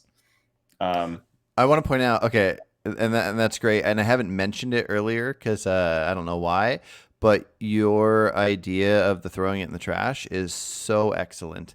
I've been talking about this topic for a while. I feel like somehow I hopped on this topic before like a lot of internet vegans.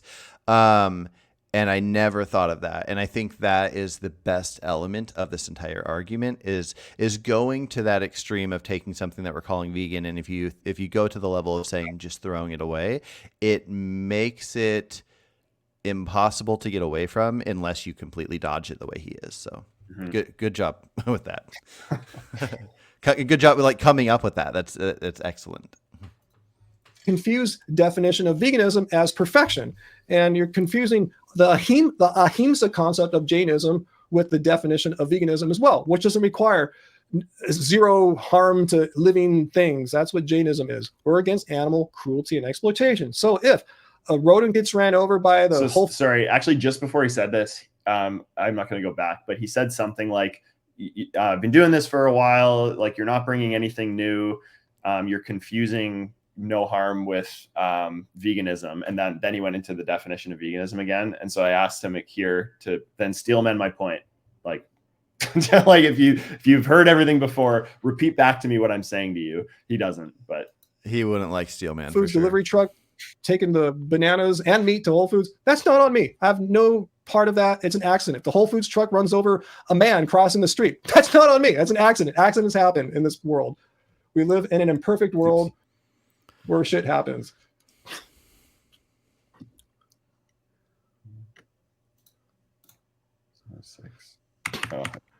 And instead reducing. Yeah, music producer, if you haven't noticed, that's what I do here. And I'm eating in such a way that I'm causing the least amount of harm possible. Not perfect. I step on bugs. I flicked out a worm the other day when I was pulling a weed out. It happens, you know. I'm still vegan though. And then I say, excess calories equals one step closer to wasted food. The defense usually given for crop deaths is protecting the food supply. Clearing the land for excess cake has nothing to do with protecting the food. I mean food supply. I ran out of characters. Excess calories. You didn't hear a thing we said. Yeah, okay. Yeah, maybe excess calories causes a little bit more harm, Michael. But again, what did you just say? What was that, Ryan?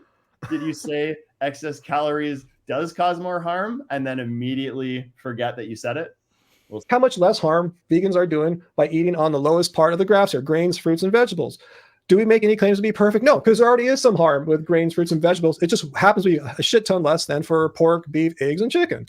So, you want us to all be perfect, and we're not. You know, I'm not going to go out and tell people when I sign them up on the street. It's not like I sign them up when I tell people, hey, let's go vegan. Look at the slaughterhouse footage. I'm saying, oh, by the way, you can't have any excess calories, because this guy Michael comes to the live stream. He saw a Cosmic Skeptic video. Look, who are these people you're talking about? Don't worry, but you can't have excess calories. You can't be an athlete, because athletes require more calories to maintain their body weight.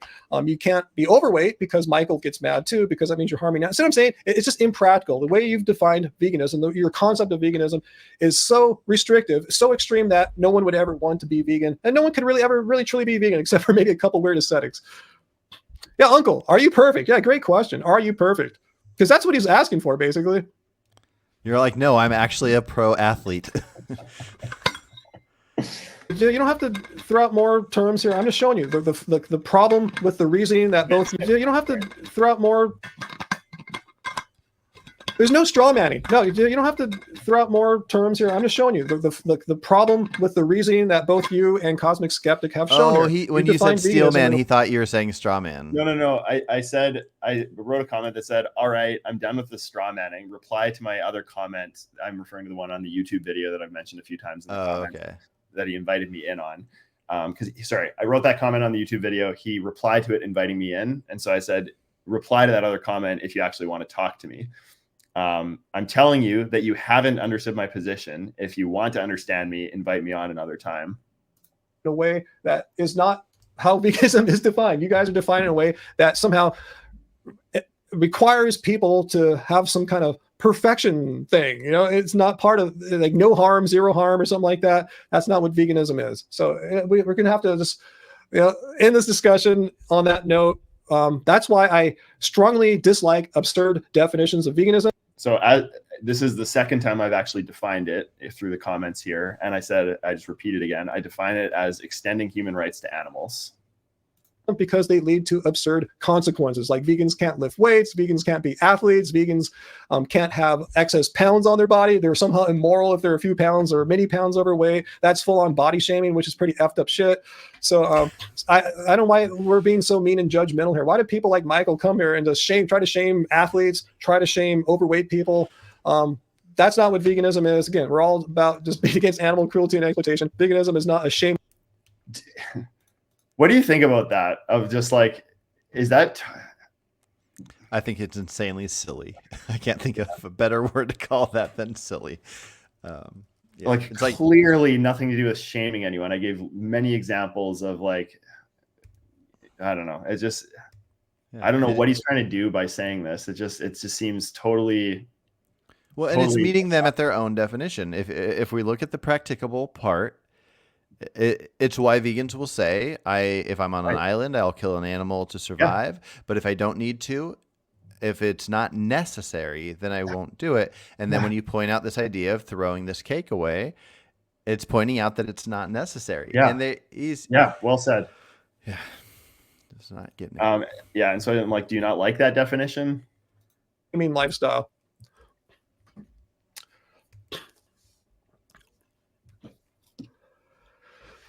Do I not like that definition? The definition that Cosmic Skeptic gave? No. If you watched my video yesterday, I showed you how absurd his definition was, that I reduced it to absurdity. If you're a philosophy, vegans can't culture, shouldn't have kids. You don't need to have kids. You can be perfect. I'm like, no, the one I said 2 lines above that. Healthy without having kids. Maintain your animals will die. Because so I have to tell people, that next kid's going to have to eat food. And that's problematic because when they produce food out in the fields, reasonable. Yeah, veganism is, that's part of veganism. Yeah, exactly. I mean, we can have a definition of veganism that doesn't explain everything about veganism. Just like if you look up the definition of human, you're probably not going to see the concept of human rights and stuff like that. Yeah, we can have a definition of veganism that doesn't make explicit mention of extending rights to animals, but it's implied, and you can't have everything in a definition. If so, you're going to have a giant page. A definition has to have a certain maximum length. He kind of rambles here about definitions. I'm going to skip ahead a bit. Are we still good for a bit? Or yeah, no, we're good. I just want to tell Phil, because I think he missed the first half of this talk. Both me and Michael agree with what you're saying there, that Ryan here isn't trying to be disingenuous. He just is not understanding it somehow, and it's irritating. Yeah, but I don't know about that. maybe like I get it. It's hard to read all the comments when you're streaming and you miss things, and like you're kind of glancing because you don't want to have dead time for too long while you're like thinking about an argument, and like to change your mind in the middle of a live stream and question yourself instead of have that firm stance. It's like, it is tough. So I do understand that, but yeah, I feel like he is not charitably interpreting what I'm saying and like considering it. He's like, oh yeah. Yeah. Well, yeah, that's the thing. I think he's intentionally not engaging in the parts that he either doesn't understand or when we hear an idea, like, so if somebody has a stance on something, like let's say abortion or something, and you feel pretty strongly about it, the second you hear somebody say like, oh, I have an interesting counter, I think this is a good idea that counters what the side you're on. When you hear it, something within us humans, we have it to different spectrums. Different people have different amounts of it. When you hear it, you're instantly trying to figure out why that's wrong. The first thing you can figure out how that's wrong. And I'm guessing the same thing would go for any topic. And so I'm guessing what Ryan's doing here is the second he hears something that challenges what he thinks is his stance on veganism, he's just trying to counter it as quick as possible or push it aside.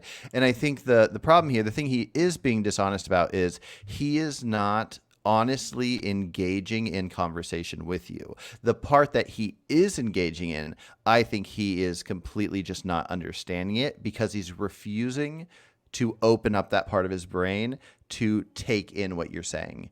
And part of that is by not inviting you on the stream. Well, yeah, I mean, that's just I guess the format. I didn't realize that at the time. Like, you can run your channel how you want to run your channel. That's fine. But it's like, the thing that kind of annoys me though about Ryan here is that like he's ran this thing for a while, and he says things like, I've been doing this for 10 years and I've invited meat eaters to give like their best excuses for why I shouldn't be vegan or something. And nobody's ever brought any argument that like was good. And it's like, my experience on his stream is that there's no possible way that they could have done that. Even you're not giving them a forum to like, you give them a 200 character count message that you like, good luck, like explaining a complex argument. And then you can't write more than one thing because it times you out. And if you write more than one thing spread out, he doesn't read the messages. So it's like, how could you possibly be honest about wanting to invite people onto you to tell you about how to, why you shouldn't be vegan or anything in this format? It's just like, it's a dishonest format if this is the way that you handle conversations. That's the thing that annoyed me about this. Yeah. Okay. So we got to the definition. Let's say it one more time together, VLAM. Philosophy is meaningless if divorced from the real world. And what this guy and Cosmic Skeptic are doing, they're living purely in this purely mental, conceptual realm of forms and spirits. Like, it's not the real world. They're thinking about shit like how many angels could dance on the head of a pin, that sort of stuff. Just purely mental speculation, mental philosophical exercises. We're talking about the real world here. So if we're having a disconnect on this discussion with Michael, is that his name? I think that's what's going on. We're having a disconnect. They're living in this world of pure reason, not the real world. And I'm grounded in this world that we live in, a world where vegans don't have to be. You want to say something? That just cracked me up that he said they're living in pure reason. It's like, thank you. I don't think that's what he meant, but I think he's right. Pure abstract reasoning. But yeah. Perfect. A world in which animals are harmed in the productions of all foods, including plants, but way fewer for plants. This is the world that we live in. And the best decision you can do is to be vegan, and to shame vegans for eating ice cream, to shame vegans for being overweight is just so, it's just narcissism. It's judgmental nonsense that we don't need to have anywhere. It's not, I don't know where this is coming from, but this is just, these are not the kind of people I want to be associated with. Judgmental a-holes. Just remember when he said, what do you want? What are you trying to accomplish here? And I'm like, I'm trying to make you, I can't remember exactly the words, but I'm trying to make you aware of the fact that like the purchasing decisions you make have consequences. And when you're purchasing in excess of what you need, there's intentional killing that results from that. So it's like, how is that? I don't understand how that even connects to body shaming. Like, I just don't, I like, what? Like the overweight thing, or the bodybuilding thing, examples of how that applies in the real world. There's many other examples, but it's just like totally missing the point. Yeah. Yeah, Diablo self. If you want zero harm, yeah, don't exist, right? I mean, that's what they're saying. There's in their minds, that's the best kind of vegan, one who unalives himself or doesn't exist. That's their concept of best vegan, because zero harm happens then, right? You're not consuming food, zero harm. I'm gonna skip ahead. Vegans, they don't control how agriculture. He talks about, what does he say?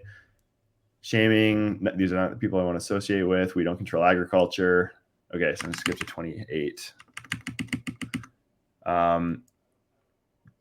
So yeah, I'm saying in the comments here, I'm not shaming anyone, question mark. I'm suggesting that we all be more aware of the consequences of our luxury purchases. A vegetarian who eats 1 piece of cheese a year versus a vegan who eats 10 extra cakes. And then I say the vegan eating cakes causes a hell of a lot more harm and rights violations, but you'd probably condemn the vegetarian eating 1 piece of cheese a year. And then I'm just like, oh my God, how did you even forget that you accepted my definition? Because so 28, what do we say at 28? Okay, so he's asked me to get into the empirics here. Okay, Dr. Bear's quoting him. The vegan eating cake causes a hell of a lot more harm and rights violations. Yeah, where's your objective evidence for that? That's okay, so just the very quick answer is just scale up the number of cakes and surely you would agree eventually. Right? Yeah. Yeah. Your assertion. Where is your support? I've been showing you support all day here, Mike. I hope, even though you might not respect me or what I've been saying, hopefully you respect my presentation has been both based in critical thinking and supported by evidence. I've been showing you evidence of what I've been saying. So what's your evidence that vegan eating cake is causing some horrible crap to happen, like the top parts of the graph? Please show us that, how eating a vegan cake takes us from like what's going on with vegetables, fruits, and grains to something like eggs and chicken. Please show us how harm jumps up this crazy amount if someone were to eat a vegan cake. All right, where is you made an empirical claim, something that is not speculative. I assume you have data for it. So please show us what you have.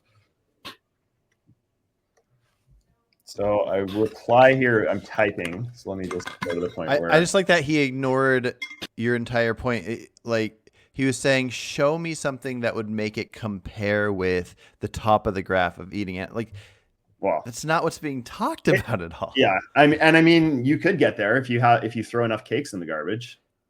Yeah. Yeah. You probably couldn't eat that many cakes, but imagine you what could that actually look like too. It's like, that would look like clear cutting several acres of forest where you're, murdering those animals that live there just because you want to grow these cakes and throw them in the garbage, putting out poison and like hunting animals that come onto your land. So, killing. So that would be what that would actually look like in the real world. So yeah, you could get to the top part of the graph with enough excess for sure. But yeah, anyway, that's not like the practical application of how a standard vegan would be living their life, obviously. But the point is like, get them to think about the entailments of their actions. Sorry. Oh, you're fine.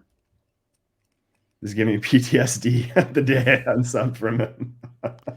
I got to pee really bad. Could you keep going and just for sure. chat with people, but I'll be right back. Okay. It's like a what's a word I can use that isn't going to get Carson's stream banned here? Someone who has certain proclivities that aren't good. It's like one of them version of veganism. I don't actually quite understand what you mean there. This guy's talking to stupid morons. Yeah. People writing down numbers that are more than numbers of atoms in the whole universe. Who would ever count to that? Sorry, Jeremy. I might be missing some of it. You probably said this before. Sorry, I don't see how that connects. I'm sure it does. All right, I'm gonna keep playing this. We're almost through this. Yeah, he's throwing poop on the wall, huh, Dr. Bear? He's making a which sounds like an empirical claim. This is something that shouldn't. Right. So he's asking me to make an empirical claim, and he's like calling me out for not for not like giving evidence or whatever. I don't think I need to give evidence, because what I just said, you just scale up the number of cakes and then it becomes an issue. And this is me trying to give evidence how this practically could be relevant. I say 1 piece of cheese is what? 1/1000th of a cow. An obese vegan living in excess their whole life probably kills hundreds of excess rodents unnecessarily through their life. So that's me attempting to give his empirical evidence. Be like, should we just scratch our heads and wonder? No, it sounds like he knows what he's talking about. So please show us your evidence, support your assertion. Forgive using philosophical jargon here, but yeah, you made a proposition, you asserted it. Now show us your evidence. Again, I hope you respect, I've been showing you my evidence the entire time. Show us your evidence that the vegan eating cake causes a hell of a lot more harm and rights violation than vegetarians eating cheese. Again, show us your data. If we look at the graphs here, let's look at milk. That's the least amount of harm here. And in fact, what's wrong with this graph on milk is that it's too conservative. It's not showing the animals that are actually killed in dairy production, such as like, say, what happens when male calves are birthed. They're slaughtered or they're set aside as veal and then slaughtered a little bit later. Female cows are either slaughtered or drafted into being new dairy cows. So we're not even getting how much exploitation is utilized in the modern dairy practices. We're just getting the deaths used to feed dairy cows. We're not actually getting into the slaughter. So this graph is too kind. So I want to, even with this very kind assessment of how many animals are harmed in milk, how do we jump up from like the animals killed in grains and fruits to surpass milk? Because that's what Mike would have to show. Is that his name? How do we go from, let's get some actual numbers here too. I'm just looking at the graphs. So let's see. So for grains, we have less than 2 animals killed. Milk, at least 4.78, and it's got to be more than that because I showed animals, as I said, animals are slaughtered all the time in dairy, particularly male cows. So it's got to be double that. So how do we jump from at least 1.7 to about 5, Michael? How do we kill that many more animals when a vegan eats a cake? Okay, so and then in the meantime, this is like the very end of this when I get booted. But so this AJ person in the comments says, "Stop." Well, sorry, I won't give the voice. Just stop fat shaming people or leave. And then I'm just like very frustrated at this point. I'm like, OMG, AJ, don't be so sensitive. I'm not fat shaming anyone. Obviously, the same thing applies to bodybuilders, etc. And then people are like, 100% AJ. Like, Michael's being disrespectful, unsurprisingly. Michael, don't be so sensitive. Stop being disrespectful to AJ. Like, okay. And then here it comes. Michael, please don't tell anyone here to be sensitive. You're the one that's coming around saying that it's somehow morally wrong for people to be overweight, either intentionally as bodybuilders or say unintentionally as just someone who's overweight for, just normal overweight reasons. So no, you're not going to you're not going to say that. Get rid of No. You're out. You're gone. You're done. Yeah. So I just timed out Michael. He violated one of our cardinal rules here, which is to be civil. Personal attacks, harassment, that sort of stuff. Telling her not to be, telling her what kind of attitude she needs to take. She can have any kind of mental attitude towards your wild, judgmental assertions as she cares to have. So you're trying to restrict her thinking or control her thinking as far as her emotional reactions to your nonsense. So anyway, she's gone. That's funny that he says that after restricting your thinking. Dr. Bear is saying that there's a vegan bakery in your town, Michael. It's inspiring you to order some vegan cookies. Unnecessary calories, the horror. See, you're not a perfect vegan. Oh man, I would have loved it if they're essentially saying, for every vegan cake you don't eat, I'm going to go eat 5. In the same way that meat eaters will say, for the vegans, I'm going to eat double the steaks today. Crazy, right? Yeah. So he goes on. They talk about it a little bit more, but that was the end of my sorry, I'll stop share. That was the end of my happy healthy vegan channel visit, and I'll just like bring this up again. Sorry, slow. How do I get here? Okay, so now that we've listened to that whole interchange, so only considering accidental deaths, saying crop protection is justified due to protecting the food supply. I'm not even sure if he even made that point. Comparing themselves to meat eaters, saying it's good enough. We don't have to be perfect. We heard that one a lot. Attacking utilitarianism and not steelmanning the argument in the context of their own moral framework. that happened a lot when he kept saying like vegans are fine with excess harm. It's like not harm we're concerned about. It's like animal exploitation. That's this point which we addressed. Problem with the industry versus a problem with the action itself. He didn't specifically say that, but a lot of other people in the comments said it. And then I know, what's his name? Brandon, Logic Consistency. He brought up this point. Agnostic on whether the total deaths are even higher if you eat more calories. Did he bring that up? No, I don't think he did, but other people have. And then the whole bodybuilders don't bulk all the time. That is just I can't even believe people tried to say that as a response to Alex's video. Did they say anything else? Did I miss any argument? No, I feel like there was almost no argument. It was just pushing it aside. But yeah. Yeah. So yeah. I don't know. I guess if Ryan happens to come across this video, and like, I do actually respect you. I think you have an awesome channel, and like I don't know, like you made me happy listening to your channel. Like you bring a lot of like joy into people's lives, and you have like a really chill place for people to hang out. I think you have a great channel. I don't think you do a good job of allowing people to challenge your views on that channel. And so like asking people to, come in and debunk veganism or tell you why you shouldn't be vegan. I don't think you have the forum set up in order to like properly and charitably like handle those conversations based on my experience there.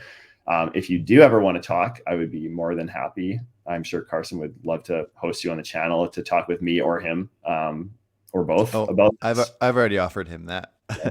In the comments of that live stream, I said, I don't think you understand Alex's arguments. I had no clue that you were in that live stream because I didn't I knew from you telling me, but anyways, I just said, I don't think you're understanding Alex's argument. And if I can come on your channel or you can come on mine and I can try to explain it to you. I doubt he'll do it, but yeah. And I mean, like this doesn't have to be like a confrontational thing. Like all I'm like, the only reason I was getting frustrated is because I didn't feel like you were listening to the words that were coming out of my keyboard. If you actually disagree, like if you actually listen to this and you still disagree with something I'm saying, I would love to hear why that is, privately or, in a live stream or something. So yeah, offers on the table to talk. Mm-hmm. Yeah. No, and I like him too. I've never heard him talk about, any philosophical end of anything or talk about Alex before this.